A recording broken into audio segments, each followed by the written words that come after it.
چھوڑیں ان کا ہاتھ، آپ تو نزاکت سے کوسوں دور ہیں، کم از کم ان کے نازک ہاتھ پر تو رحم کریں۔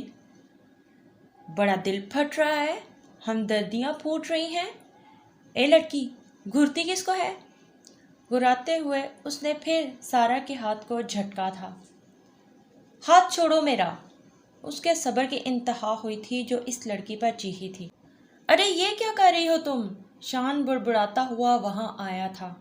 پہلے مجھے یہ بتاؤ، کیا کچھ شروع ہو چکا ہے یہاں جس کی بھنک تک نہ پڑنے دی مجھے؟ سارا کو چھوڑ کر وہ اب شان پر چڑھ دوڑی تھی۔ بات سنیے، ہم بھی منہ میں زبان رکھتے ہیں، ہم سے بھی کوئی پوچھے کہ مدعا کیا ہے؟ وہ لڑکا خشمگین لہجے میں بول اٹھا تھا۔ ارے مدعا گیا جہنم میں! اپنی آنکھوں سے دیکھ چکی ہوں جس طرح رستہ روکے کھڑا تھا اس کا۔ ڈھول بجتا نہیں ہے اور پہنچ جاتی ہے بارات لے کر۔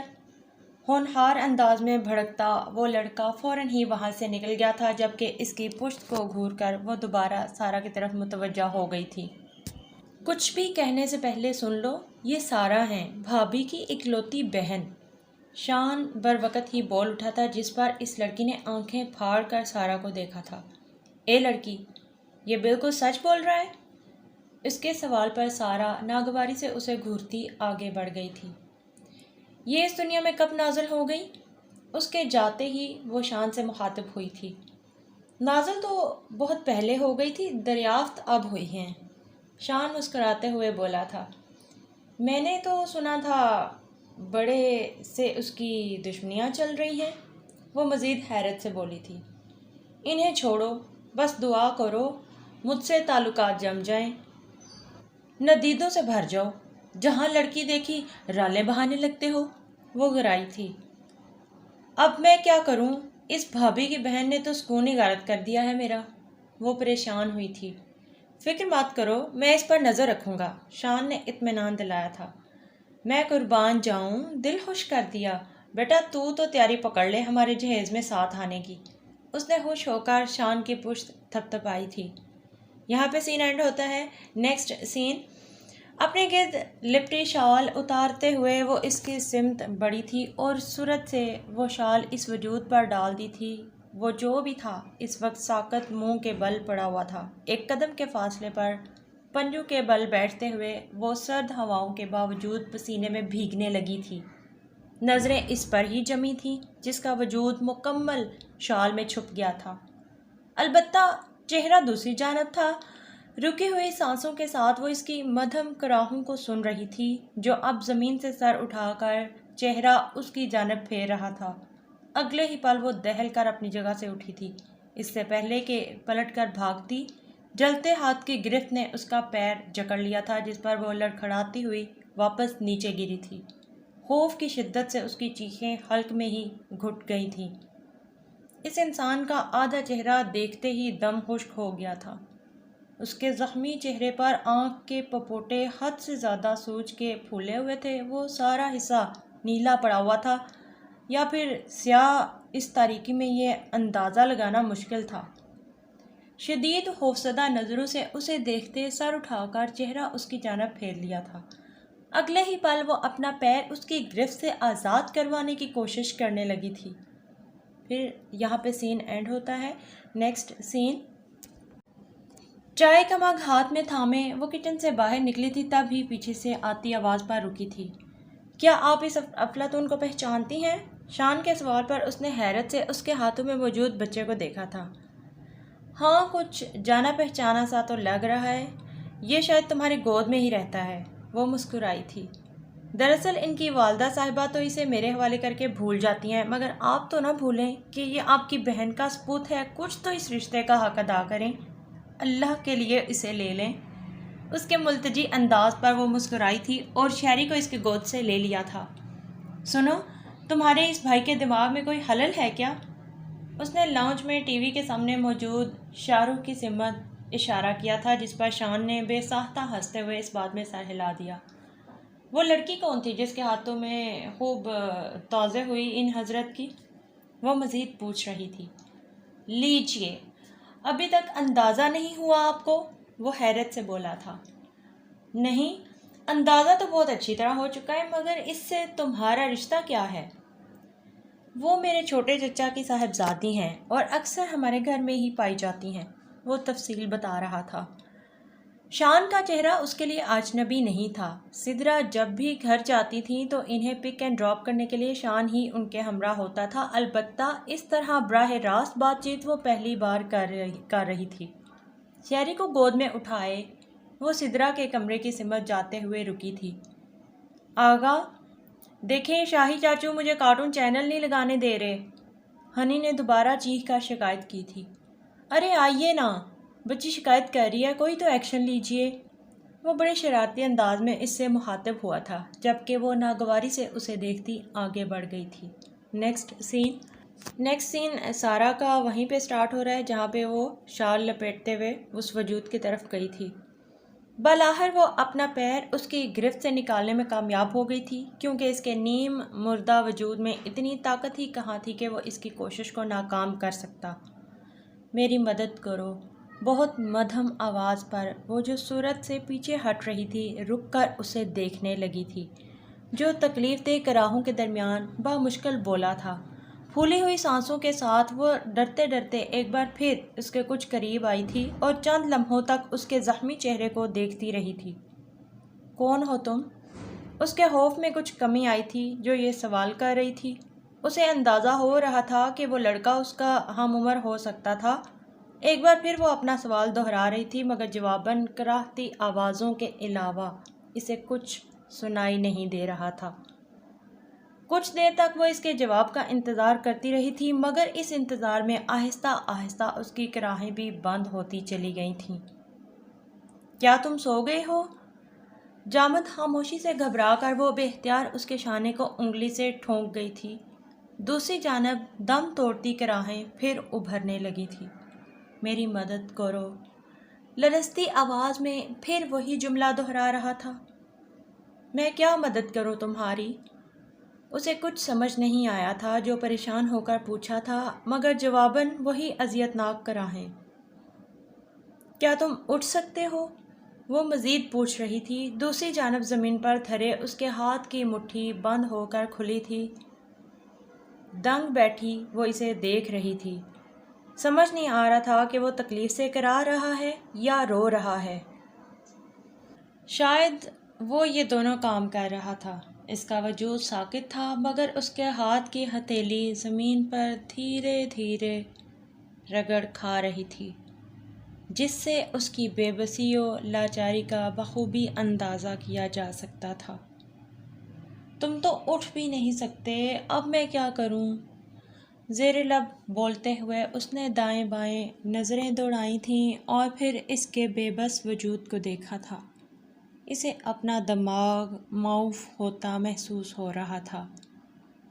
اسے بالکل سمجھ نہیں آ رہا تھا کہ اسے کیا کرنا چاہیے۔ اس کے ساتھ ہی یہ خوف بھی حاوی ہونے لگا تھا کہ اس کے گھر میں یہ بھنک بھی پڑ گئی کہ ان سب کی بے خبری میں وہ اس وقت بیچ سڑک پر ایسی خطرناک صورتحال میں بیٹھی ہے تو وہ سب اس کا کیا حشر کریں گے۔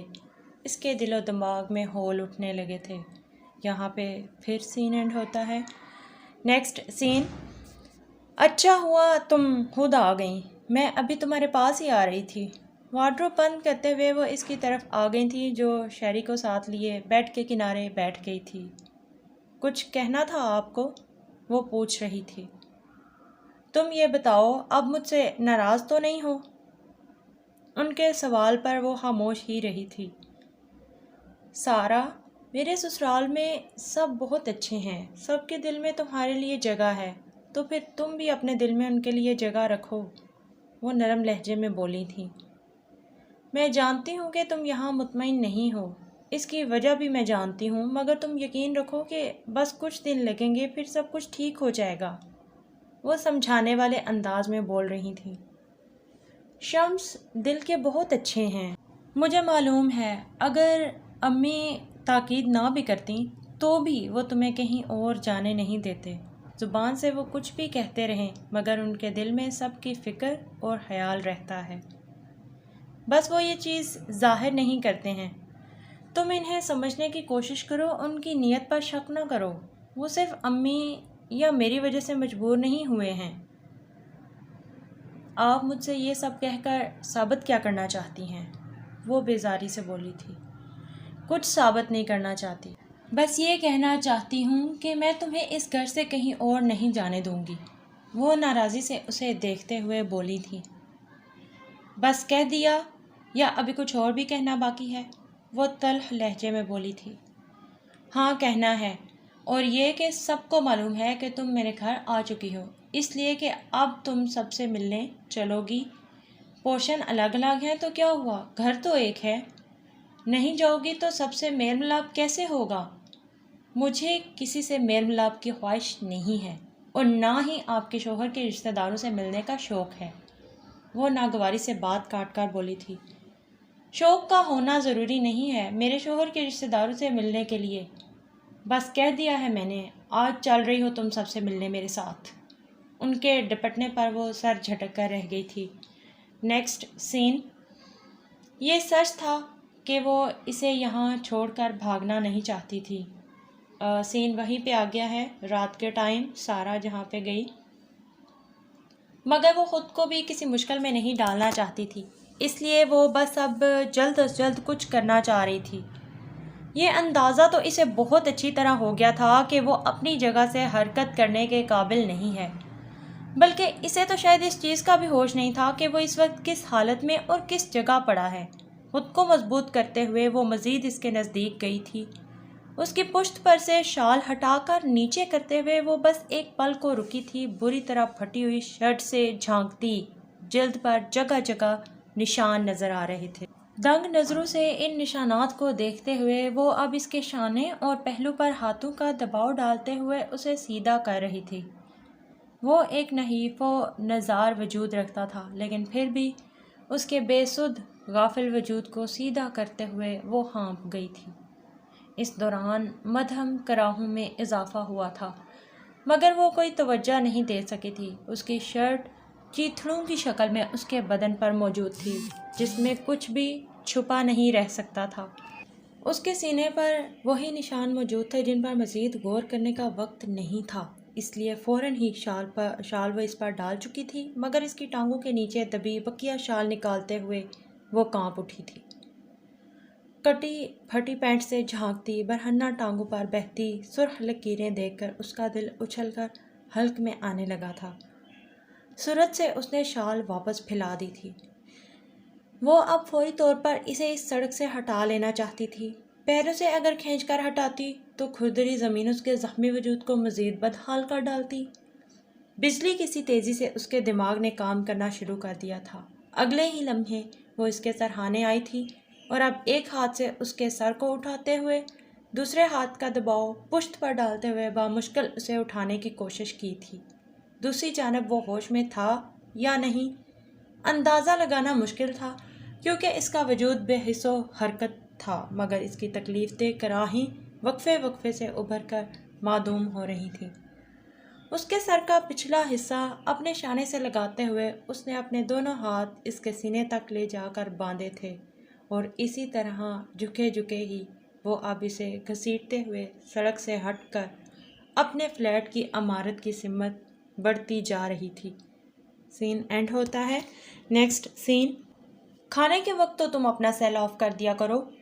کون فارغ لوگ ہیں جو یہ ہر 2 منٹ کے بعد تمہاری یاد میں بے چین ہو اٹھتے ہیں؟ کرسی کھینچ کر بیٹھتے ہوئے انہوں نے شاہ رخ کو جھڑکا تھا، جس کا سیل عموماً اسی وقت جی اٹھتا تھا جب وہ ارد گرد ہی کہیں موجود ہوتے تھے۔ دوسری جانب اس نے بڑی فرما برداری سے اپنا سیل آف کرتے ہوئے جینس کی پاکٹ میں اڑس لیا تھا۔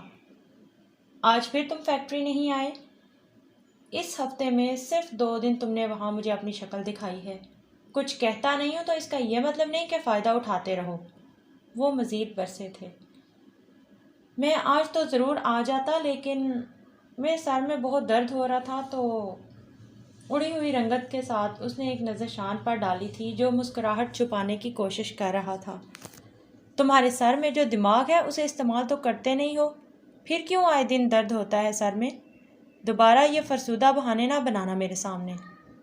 کل تم میرے ساتھ ہی فیکٹری جاؤ گے، شرافت سے صبح جلدی اٹھ جانا۔ وہ ناگواری کے ساتھ فیصلہ سنا گئے تھے۔ چھوٹے بھائی اب کچھ ہی دن میں آنے والے تو ہیں۔ اس کا دم خشک ہوا تھا فیکٹری کے نام سے جو سر جھکائے منمنایا تھا۔ کیوں؟ اس کے جلدی نہ آنے سے تمہارے فیکٹری نہ جانے کا کیا تعلق ہے؟ ناگواری سے ڈپٹتے ہوئے وہ شان کی طرف متوجہ ہوئے تھے جو ان کا رخ اپنی طرف ہوتے دیکھ کر مسکرانا ہی بھول گیا تھا۔ تمہارے چہرے پر کس خوشی میں مسکراہٹ پھوٹ رہی ہے؟ تم بھی کچھ کم نہیں ہو۔ دونوں کے پیپرز صدیوں پہلے ختم ہو چکے ہیں اور اب تک اتنا نہ ہوا کہ ڈھنگ کا کوئی کام ہی کر لو۔ بڑے بھائی، آپ کو تو پتہ ہی ہے میں اور شاہی پیپرز کے بعد سے ہی عاطف بھائی کی اکیڈمی جوائن کر چکے ہیں۔ آدھا دن تو وہیں گزر جاتا ہے۔ شان کو صدمہ ہوا تھا بھائی کے طعنے پر، سو جتانا ضروری سمجھا تھا۔ تو وہاں بھی کیا کرتے ہوگے تم لوگ؟ بیٹھ کر گپیں ہی ہانکی جاتی ہوں گی، پڑھاتے کیا ہاک ہوگے؟ اس گھر کے سارے نکمے نالائق عاطف نے اپنی اکیڈمی میں جمع کر لیے ہیں۔ اس سے بھی بات کرتا ہوں میں، جب تک اسے سیدھا نہیں کروں گا تم دونوں کے بھی دماغ درست نہیں ہوں گے۔ اگر اجازت ہو تو اب کھانا شروع کریں؟ دیوروں کے اترے چہرے برداشت نہیں ہوئے جو وہ خوشمگی انداز میں بولی تھیں۔ بہن کہاں ہے تمہاری؟ وہ پوچھ رہے تھے۔ اس سے کہو کہ یقین کر لے ہم سب انسان ہی ہیں، ایک وقت کا کھانا تو یہاں سب کے درمیان بیٹھ کر کھا سکتی ہے وہ۔ ناگوار لہجے میں وہ سدرا سے بولے تھے۔ اسے ابھی بھوک نہیں ہے ورنہ آ جاتی، وہ بولی تھی۔ اس کی خودسری پر پردے مت ڈالا کرو تم، جاؤ اسے بلا کر لاؤ یہاں۔ ان کے تحکم بھرے لہجے پر وہ گہرا سانس لے کر اپنی جگہ سے اٹھ گئی۔ پتہ نہیں سدرا نے اسے کیا کہہ کر ساتھ آنے کے لیے راضی کیا تھا جو وہ آ تو گئی تھی، مگر حد درجہ بگڑے تاثرات کے ساتھ۔ ایک جھٹکے سے کرسی کھینچ کر بیٹھتے ہوئے اس نے کھا جانے والی نظروں سے شاہ رخ کو دیکھا تھا جو خواہ کھانسا تھا۔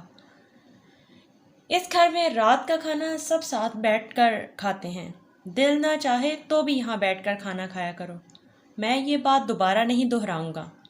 ایک نظر اس کے تنے ہوئے چہرے پر ڈال کر وہ بولے تھے۔ اس گھر کے افراد پر آپ کا حکم ماننا فرض ہوگا مگر مجھ پر نہیں، کیونکہ میں اس گھر کی فرد نہیں ہوں۔ اس کے جواب پر سدرا کا دل چاہا تھا کہ اپنا سر پیٹ لے۔ ہاں، ایسا ہو بھی نہیں سکتا کیونکہ میرے گھر کا کوئی فرد بد تہذیب اور بد لحاظ نہیں ہے، وہ تلخ لہجے میں بولے تھے۔ اگر ایسا ہی ہے تو کیوں رکھا ہوا ہے مجھے اس گھر میں؟ آپ کے پیروں میں نہیں گری تھی کہ مجھے آسرا اور پناہ دیں آپ؟ اس کے بھڑکنے پر سب کی توجہ کھانے سے ہٹ چکی تھی۔ تم اپنی آواز ہلکی رکھا کرو اور دوبارہ مجھ سے اس لہجے میں بات مت کرنا۔ آج تک کبھی میرے بھائیوں نے میرے سامنے اتنی اونچی آواز میں بات نہیں کی ہے۔ جانے کن لوگوں میں رہتی آئی ہو جو بات کرنے کی تمیز تک نہیں ہے۔ وہ بھی طیش میں آئے تھے۔ لیکچر نہ دیں مجھے اور نہ ہی اپنے بھائیوں کی خوبیاں بیان کریں۔ ان کے منہ میں زبانیں نہیں ہوں گی تو ہی آپ کے سامنے بات نہیں کرتے۔ اس کے تڑح کر کہنے پر شاہ رخ نے پوری آنکھیں کھول کر تعجب سے اسے دیکھا تھا۔ میں جانتا ہوں کہ تمہارے منہ میں زبان ہے اور حد سے زیادہ لمبی بھی ہے جسے تم کندھے پر لٹکا کر گھومتی ہو۔ ان کے بری طرح جھڑکنے پر وہ ایک جھٹکے سے اٹھ کھڑی ہوئی تھی۔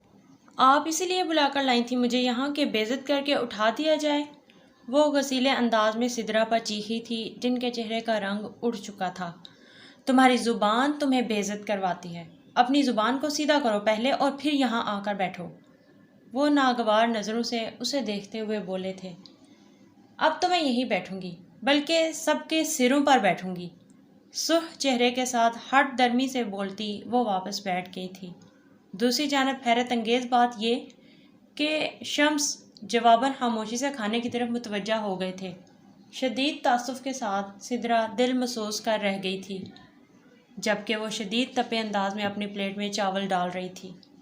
مسکراہٹ دبائے شاہ رخ نے سالن کی ڈش اٹھا کر اس کی سمت بڑھائی تھی جو اس نے کسی بھی جانب دیکھے بغیر چھیننے والے انداز میں لے لی تھی، جس پر شاہ رخ اور شان کے درمیان مسکراتی نظروں کا تبادلہ ہوا تھا۔ سین اینڈ ہوتا ہے، نیکسٹ سین وہیں رات کا سین آ جاتا ہے۔ راستے میں آتے پتھروں کو پیر سے ادھر ادھر ہٹاتے ہوئے وہ اسی طرح احتیاط سے اسے کھینچتے ہوئے عمارت کے اندر تک لے آئی تھی۔ بس ایک پل کو رک کر اس نے اپنا پھولا ہوا سانس بحال کرنے کی کوشش کی تھی۔ اگلے ہی پل جگہ کا تعین کرنے کے بعد وہ اب اسے دائیں جانب کھینچنا شروع کر چکی تھی۔ جھاڑیوں سے بچاتے ہوئے وہ بامشکل ہی اسے وہاں تک لے جا سکی تھی۔ دیوار کے ساتھ بھر بھری مٹی پر اس کا سر رکھتے ہوئے وہ کچھ مطمئن ہوئی تھی کہ یہ جگہ ایسی تھی جہاں کسی کی نظر تک نہیں پڑ سکتی تھی۔ پسینے میں شرابور وہ وہیں بیٹھی گہرے گہرے سانس بھرتے ہوئے اس کے چہرے کو دیکھ رہی تھی۔ رات کی تاریکی میں اس کا زخمی چہرہ کچھ اور زیادہ ہولناک نظر آ رہا تھا۔ وہ اس وقت بالکل ساکت تھا، اس کی کراہیں بھی بالکل بند تھیں۔ گرم شال کو اس پر ٹھیک کرتے ہوئے وہ گھٹنوں کے بل قریب ہوئی تھی اور اپنے ہاتھ کی پشت کو اس کی ناک کے نیچے رکھا تھا۔ اس کی سانسیں بہت ہی مدھم تھیں، اڑی ہوئی ہوائیوں کے ساتھ وہ دہل کر اس کے کندھے کو ہلا گئی تھی۔ سنو، آنکھیں کھولو۔ گھبرائے انداز میں وہ اب اس کے سر کو تھپ تھپا رہی تھی۔ چند لمحوں کے بعد اسے سوجی ہوئی بند آنکھوں میں حرکت ہوتی نظر آئی تھی اور اس کے ساتھ ہی دوبارہ اس کی کراہیں ابھرنے لگی تھیں۔ آنکھیں کھولو، دیکھو، میری بات سنو۔ ہلکی آواز میں وہ اسے دوبارہ آنکھیں کھولنے پر مجبور کر رہی تھی۔ میں 2 منٹ میں واپس آتی ہوں، جب تک تم آنکھیں بند مت کرنا، اچھا؟ اسے تاکید کرتی وہ اٹھ کھڑی ہوئی تھی۔ تیز قدموں کے ساتھ وہاں سے جاتے ہوئے وہ رک کر دوبارہ اس کی سمت پلٹی تھی، جو اسے روکنے کے لیے ہاتھ بڑھاتے ہوئے منہ کے بل پلٹ گیا تھا۔ اس کی بلند کراہوں پر وہ دہل کر واپس اس کی طرف بھاگ آئی تھی۔ میں تمہارے لیے پانی لینے جا رہی ہوں، ابھی واپس آ جاؤں گی۔ تم آواز مت نکالنا بالکل، ورنہ یہاں کوئی بھی آ سکتا ہے۔ ڈرنا مت، میں ابھی واپس آ رہی ہوں۔ احتیاط کے ساتھ اسے سیدھا کر کے شال پھیلاتے ہوئے وہ مدھم آواز میں تاکید کر رہی تھی۔ دبے قدموں کے ساتھ وہ اپنے گھر میں داخل ہو گئی تھی۔ کمرے میں اس کی بہن بھی بدستور سوئی ہوئی تھی۔ اپنے خون میں آلودہ ہو جانے والے ہاتھ عجلت میں دھونے کے بعد اس نے اپنی بہن کے سرہانے رکھی گرم شال اٹھا کر اپنے گرد لپیٹی تھی۔ کسی بھی قسم کی آواز نکالے بغیر اس نے پانی کی بوتل کے ساتھ کارڈلیس بھی سنبھالا تھا اور اسی خاموشی کے ساتھ دوبارہ گھر سے باہر نکل آئی تھی۔ گھٹنوں کے بل اس کے قریب بیٹھی وہ اب پانی کے چھینٹے اس کے چہرے پر ڈال رہی تھی، جو اسے مکمل غافل ہی ملا تھا۔ ایک جھرجھری لے کر وہ نیم واہ آنکھیں کیے اس کی طرف متوجہ ہوا تھا۔ پانی پیو۔ اس کا سر اپنے گھٹنے سے ٹکاتے ہوئے وہ پانی کی بوتل اس کے منہ سے لگا چکی تھی۔ پانی بامشکل حلق سے اتارنے کے بعد وہ اب اس طرح سانس لے رہا تھا جیسے اسے سانس لینے میں بہت دقت ہو رہی ہو۔ کون ہو تم؟ ایک بار پھر وہ پوچھ رہی تھی۔ جواباً وہ بس گہرے گہرے سانس لیتا کراہتے ہوئے اپنا سر دائیں بائیں پٹک رہا تھا۔ سن بیٹھی وہ ترحم آمیز نظروں سے اسے دیکھ رہی تھی۔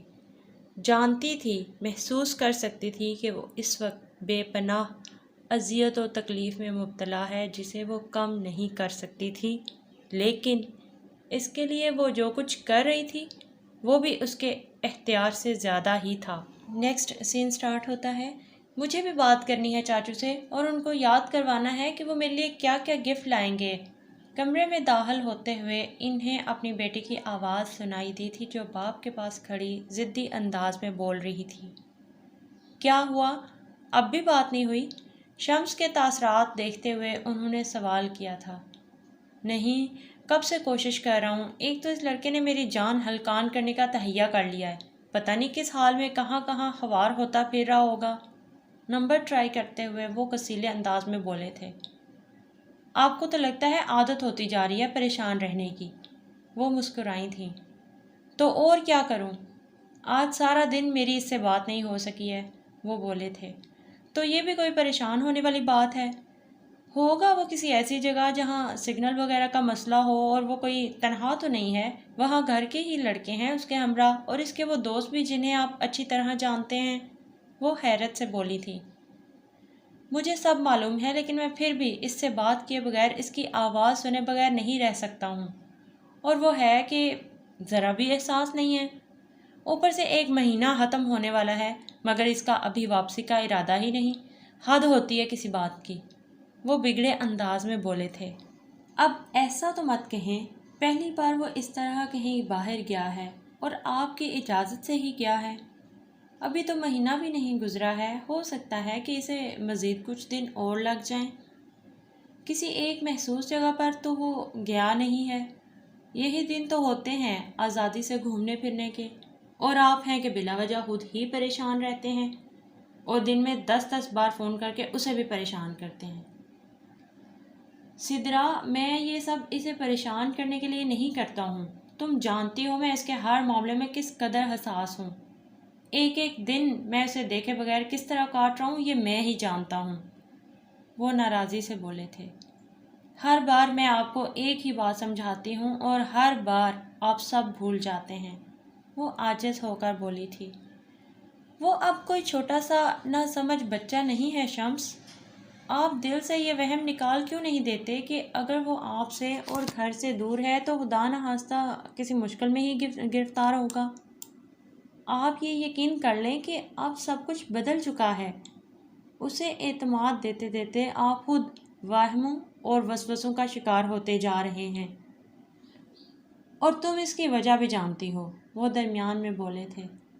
کبھی کبھی تو مجھے اس سے شدید قسم کی جیلسی محسوس ہونے لگتی ہے، وہ شکایتی لہجے میں بولی تھی۔ وہ کیوں؟ وہ حیران ہوئے تھے۔ کیونکہ آپ کو مجھ سے زیادہ اس کی فکر رہتی ہے، وہ جتانے والے انداز میں بولی تھی۔ پاپا، کال مل گئی ہے، ہنی نے چیخ کر اطلاع دی تھی۔ ان دونوں کی گفتگو کے دوران وہ کال ملانے کی کوشش میں لگی ہوئی تھی۔ نہیں، پہلے میں بات کروں گی، باپ کی گرفت سے بچتے ہوئے ہنی چیخی تھی، جس کی پرواہ کیے بغیر وہ سیل فون اس سے لے چکے تھے، مگر اگلے ہی پل دنگ رہ گئے تھے جب سدرا نے سرعت سے فون ان کے ہاتھ سے اڑا لیا تھا۔ فون پر بات کرتے ہوئے وہ مسکراتے ہوئے شمس کو ہی دیکھ رہی تھی، جو حشمگی نظروں سے انہیں ہی گھور رہے تھے۔ یہاں پہ سین اینڈ ہوتا ہے۔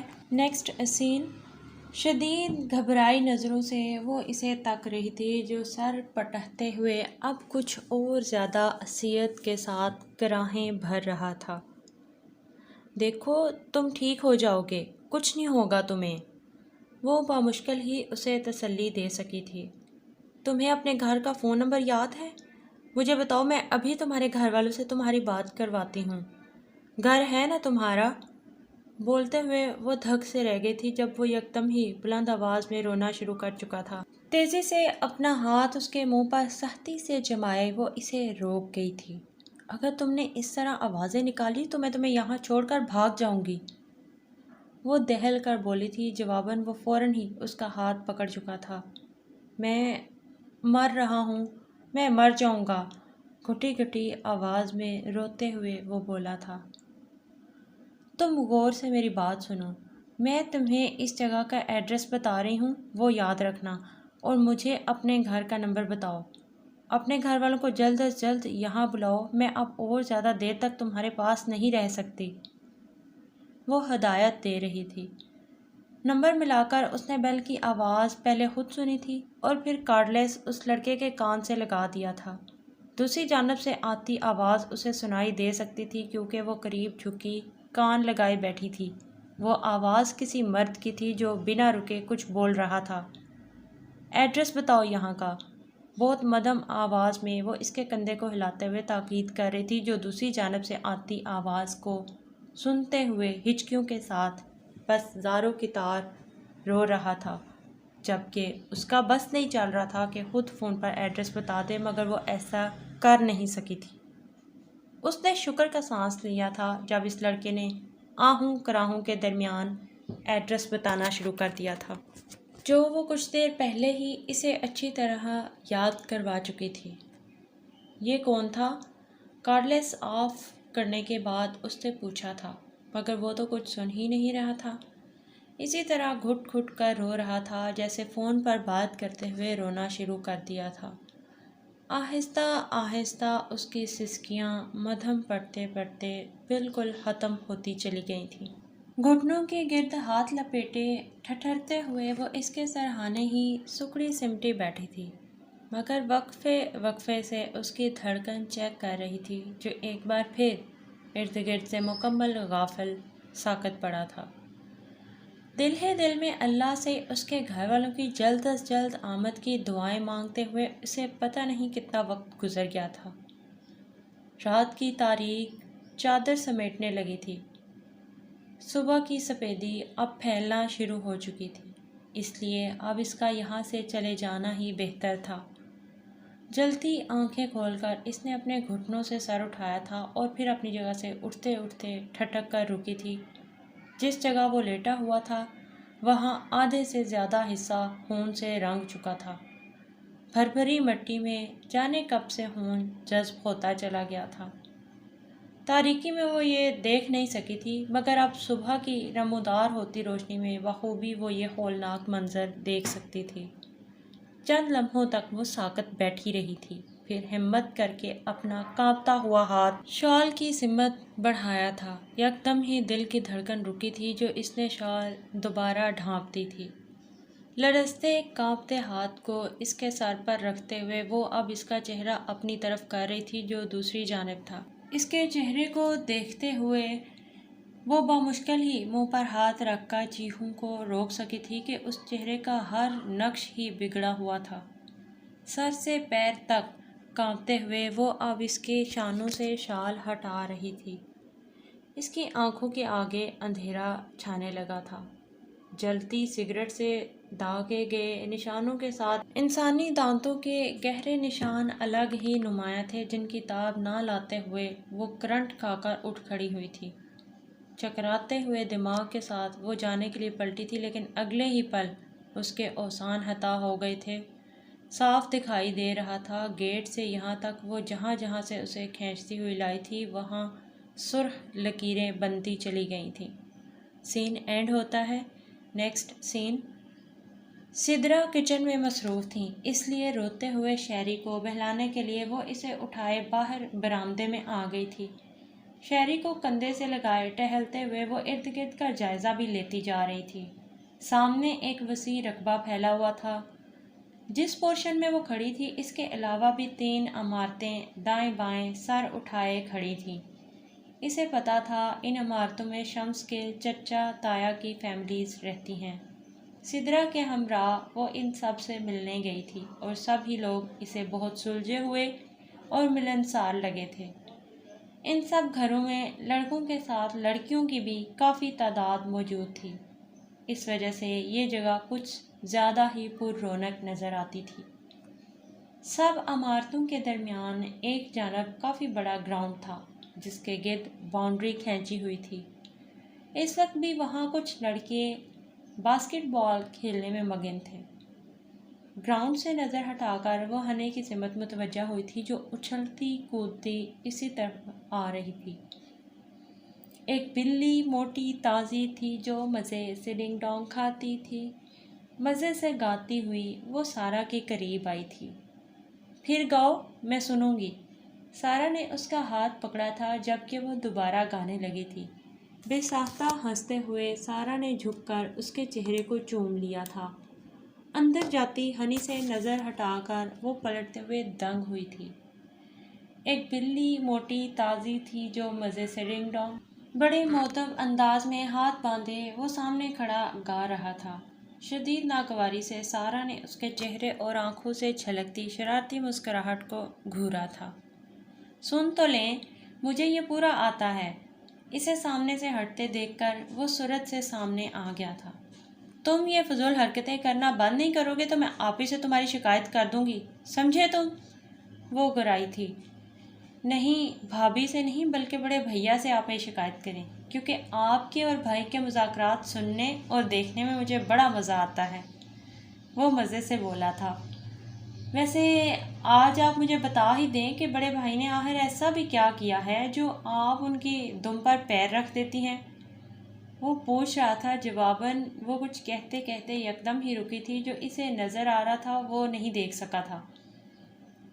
بات سنو شہری کے بچے، شرم نہیں آتی تمہیں؟ دن دہاڑے لڑکیوں کی گود میں چڑھ جاتے ہو۔ وہ سارا کے شانے سے لگے بچے پر گرایا تھا اور اس کے ساتھ ہی عقب سے لگنے والے دھکے پر لڑکھڑا کر دوسری جانب لڑکا تھا اور اگلے ہی پل اس کے لال بھبکا چہرے کو دیکھتے ہی اندھا دھند اندر کی سمت بھاگا تھا۔ ارے بھاگتا کہاں ہے؟ مرد کا بچہ ہے تو باہر نکل۔ وہ پیچھے سے اسے للکارنے کے بعد جس طرح بھناتی ہوئی سارا کی سمت آئی تھی، اس کی روح فنا ہونے لگی۔ نیکسٹ سین سٹارٹ ہوتا ہے۔ آنکھوں کے سامنے سارے منظر گڈ مڈ ہوتے چلے گئے تھے جو وہ دیوار کا سہارا لے کر نیچے بیٹھتی چلی گئی تھی۔ تب ہی کچھ آوازیں سنائی دی تھی۔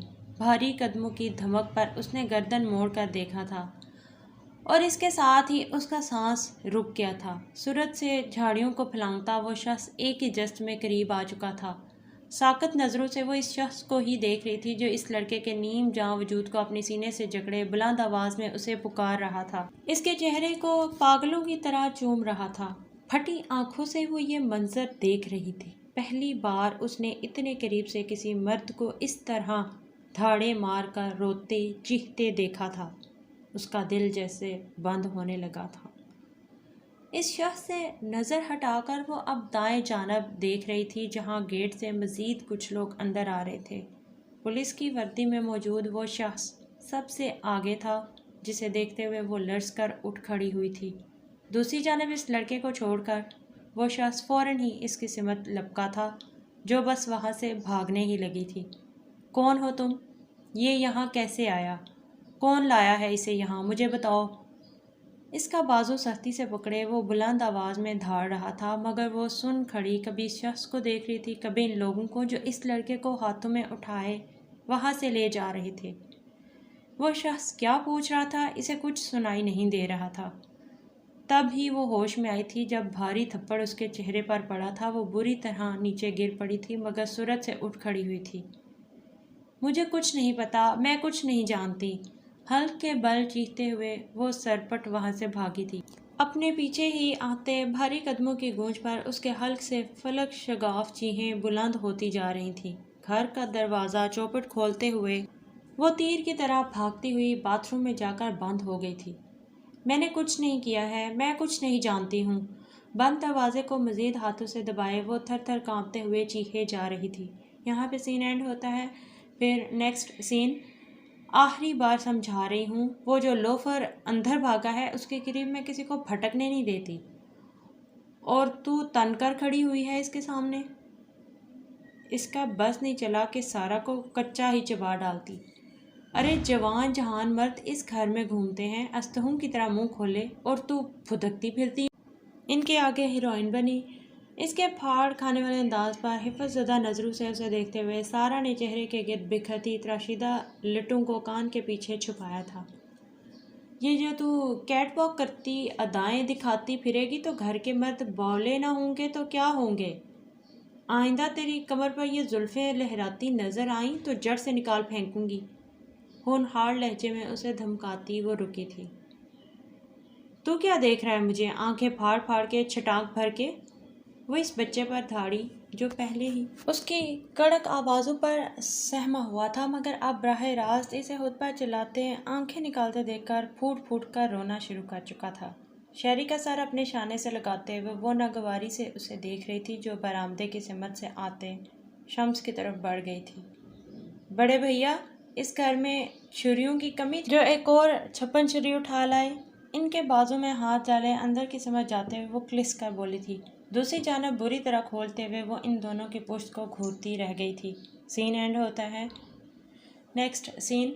تیز بخار میں جلتی پیشانی پر محسوس ہوتے نرم لمس پر اس نے آنکھیں کھولی تھی۔ اپنی بہن کے مہربان چہرے کو دیکھتے ہوئے اس کی آنکھوں میں پانی اتر آیا تھا۔ تمہیں کسی سے ڈرنے کی کوئی ضرورت نہیں ہے، میں ہوں نا تمہارے ساتھ، اس کے رخسار کو سہلاتے وہ بولی تھی۔ اگر وہ پولیس کو دوبارہ ہمارے گھر میں لے کر آ گیا تو؟ وہ بھرائی آواز میں بولی تھی۔ ہرگز نہیں، ابو نے اور میں نے بھی سختی سے اسے منع کر دیا ہے۔ اگر اس نے میری بہن کو تنگ کیا تو ہم اس پر ہی کیس کر دیں گے اور پولیس اسے پکڑ لے گی۔ اس کی بہن تسلی دے رہی تھی۔ تم جانتی ہو وہ اس لڑکے کا بھائی ہے اور وہ تمہیں پکڑنے کے لیے پولیس کو ساتھ لے کر نہیں آیا تھا۔ وہ سب تو تم سے یہ پوچھنے آئے تھے کہ وہ لڑکا تمہیں کہاں ملا اور تم نے کیا دیکھا۔ میں نے سب کچھ بتا دیا تھا، اس کے علاوہ میں اور کچھ نہیں جانتی۔ کیا آپ نے اس کو بتایا نہیں تھا؟ کیوں آیا تھا وہ دوبارہ یہاں؟ وہ خوفزدہ انداز میں بولی تھی۔ وہ دوبارہ اس لیے آیا تھا کہ تم سے مزید کچھ جان سکے۔ وہ بھائی ہے اس لڑکے کا، پریشان تھا اس لیے تم سے بات کرنا چاہتا تھا، مگر میں نے اس سے کہہ دیا ہے کہ وہ اب یہاں نہ آئے۔ میں اسے تم تک نہیں آنے دوں گی، اس لیے اب تم سارا ڈر خوف اپنے دل سے نکال دو۔ کوئی کچھ نہیں کہے گا تم سے، میں، امی ابو سب ہیں یہاں، تمہارے پاس ہیں، تم تنہا نہیں، اور تم نے کچھ غلط نہیں کیا ہے تو پھر کوئی کیوں تمہیں نقصان پہنچائے گا؟ اس کی بہن نرم لہجے میں سمجھا رہی تھی۔ وہ لڑکا مر گیا ہے نا، وہ کمزور آواز میں بولی تھی۔ نہیں، وہ ہاسپٹل میں ہے، مگر تم اس بارے میں کچھ مت سوچو، سب بھول جاؤ اور اب جلدی سے ٹھیک ہو جاؤ۔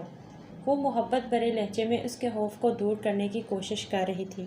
یہاں پہ سین اینڈ ہوتا ہے، پھر نیکسٹ سین سٹارٹ ہوتا ہے۔ رات کا 1 بجنے والا تھا جب اس نے میگزین بند کر کے لائٹ آف کرنے کا ارادہ کیا تھا، تب ہی باہر سے آتی آوازوں پر وہ کچھ چونک کر دروازے کی بجائے کھڑکی کی سمت بڑھ گئی تھی۔ پردہ سرکا کر اس نے شیشے کو بھی ایک طرف ہٹاتے ہوئے حیرت سے ہنی کو دیکھا تھا، جو اپنا تکیہ سینے سے لگائے سامنے والے کمرے کے دروازے کے باہر کھڑی تھی۔ چاچو، دروازہ کھولیں، مجھے اندر آنا ہے۔ دروازہ بجاتے ہوئے وہ نیند میں ڈوبی آواز کے ساتھ صدائیں لگا رہی تھی، جبکہ سارا نے ناگوار نظروں سے سامنے کھڑکی کی طرف دیکھا تھا، جہاں وہ اندر کان بند کیے کمپیوٹر کے سامنے بیٹھا تھا۔ ہنی کی مستقل بلند پکاروں پر بلاہر وہ اپنی جگہ سے اٹھتا ہوا دکھائی دیا تھا۔ کیا مصیبت ہے؟ باہر نکلو! جھلاتے ہوئے اس نے ہنی کو واپس باہر نکالا تھا، جو اندر گھستی چلی جا رہی تھی۔ مجھے چاچو کے کمرے میں سونا ہے، نیچے گرمی لگتی ہے، وہ پیر پٹکتے ہوئے بضد تھی۔ یہ بات جا کر اپنے ابا حضور سے کہو، تاکہ انہیں یاد آ جائے کہ اس ایک مہاراجا کے علاوہ بھی اس گھر میں انسان بستے ہیں جنہیں اے سی کی ضرورت ہے۔ نہیں، مجھے چاچو کے کمرے میں ہی سونا ہے۔ اگر آپ نے مجھے اندر نہیں آنے دیا تو میں ان سے آپ کی شکایت کروں گی کہ آپ ان کے کمرے میں سوتے ہیں، ان کے ڈریس بھی پہنتے ہیں، ان کے شوز بھی اور پرفیوم بھی لیتے ہیں۔ روکے جانے پر ہنی دھمکیوں پر اتر آئی تھی۔ ہاں جاؤ، جا کر کرو شکایت۔ گھوم رہے ہیں وہ نانگا پروت کی وادیوں میں، جاؤ اڑتی ہوئی ان کے پاس پہنچ جاؤ۔ ہنی کو گھرکتے ہوئے اس کی نظر سامنے اٹھی تھی۔ اجی سنیں، ہمارے کمرے میں ٹھنڈی مشین چلتی ہے، اگر آنا چاہیں تو آپ کے لیے بہت جگہ ہے، وہ بڑی لگاوٹ کے ساتھ آفر کر رہا تھا۔ مجھے اندر آنے دیں، ہنی روحانسی ہوتی چیخی تھی۔ تم نے نیچے واپس جانا ہے یا مار کھانی ہے؟ ہنی کو ڈپٹتے ہوئے اس نے حیرت سے سارا کی جانب دیکھا تھا۔ ارے ہم نے تو اخلاقاً آفر کی تھی، آپ تو سچ مچ آ گئی، وہ چہکا تھا، جبکہ ناگوار نظر اس کے مسکراتے چہرے پر ڈال کر وہ ہنی کا ہاتھ پکڑے واپس پلٹ گئی تھی۔ میں تمہیں بہت اچھی سٹوری سناؤں گی، تم میرے کمرے میں سونا، ٹھیک ہے؟ ہنی کو بہلاتی وہ کمرے کی سمت بڑھ گئی تھی۔ اجی سنیں، ہماری ہنی کو رات میں 10 بار واش روم جانے کی عادت ہے، اور وہاں بھی یہ تنہا نہیں جاتی ہے۔ پیچھے سے ابھرتی اس کی مسکراتی آواز پر وہ بس چیچو تاب کھا کر رہ گئی تھی۔ نیکسٹ سین سٹارٹ ہوتا ہے۔ صوفے پر دراز ٹی وی دیکھتے ہوئے وہ چونک کر اپنی بہن کی طرف متوجہ ہوئی تھی، جو عجلت میں سینڈل کے سٹرپ باندھنے کے بعد اپنا بیگ اٹھا رہی تھی۔ آپ کہاں جا رہی ہیں؟ اس نے پوچھا تھا۔ میں ابو کے ساتھ جا رہی ہوں، بیگ میں کچھ تلاش کرتے ہوئے وہ سرسری انداز میں بولی تھی۔ وہی تو پوچھ رہی ہوں، کہاں جا رہی ہیں؟ اس کے سوال پر وہ ایک پل کو رکی تھی، مگر پھر کہا تھا، ہاسپٹل۔ کیوں؟ وہ مشکوک ہوئی تھی۔ اس کی طبیعت زیادہ خراب ہے تو اس لیے، نظر چرا کر اس کی بہن بولی تھی۔ دوسری جانب وہ چند لمحوں تک اسے دیکھتی رہی، پھر پوچھا تھا، آپ کو یہ کیسے پتہ چلا؟ مجھے ابو نے بتایا ہے، انہوں نے فون کیا تھا اس کی خیریت معلوم کرنے کے لیے، اس کی بہن نے کہا تھا، جبکہ وہ بس خاموشی سے اسے دیکھ رہی تھی جو تیز قدموں کے ساتھ کمرے سے نکل رہی تھی۔ نیکسٹ سین۔ کچن میں داخل ہوتے ہوئے وہ ٹھٹک کر رکی تھی، اور وہ جو ٹیبل پر لیٹا انگڑائیاں لے رہا تھا فوراً ہی اٹھا تھا۔ دوسری جانب اس کے وہم و گمان میں بھی نہیں تھا کہ چھٹی والے دن گھر میں اتنی صبح کوئی بیدار ہوگا۔ آج وہ بہت جلدی اٹھ گئی تھی، اس لیے چائے کی طلب کچن میں لے آئی تھی۔ آ جائیں سارا، اگر کچھ چاہیے تو مجھ سے کہنے کی ضرورت نہیں ہے، خود ہی لے لیجیے۔ شان کے کہنے پر وہ اسے حیرت سے دیکھ رہی تھی، جو پیاز کاٹتے ہوئے آنسو بہا رہا تھا۔ جلدی ہاتھ چلاؤ، میں بھوکا بیٹھا ہوں۔ یہاں ہے کون جو ہمیں ناشتہ سجا بنا کر پیش کرے گا؟ ٹیبل پر بیٹھا وہ اسے جتا رہا تھا، جو خاموش کھڑی تھی۔ اور ابھی تک صرف پیاز کے چھلکے اتارے ہیں، شام تک تو آملیٹ بنا ہی لوگے تم، وہ شان کو لتاڑ رہا تھا۔ خود بھی کچھ ہاتھ پیر چلا لو، نوکر نہیں ہوں تمہارا، شان جل کر بولا تھا۔ تمیز سے بات کرو، تمہارا فرض ہے میری خدمت کرنا، آخر بڑا بھائی ہوں تمہارا۔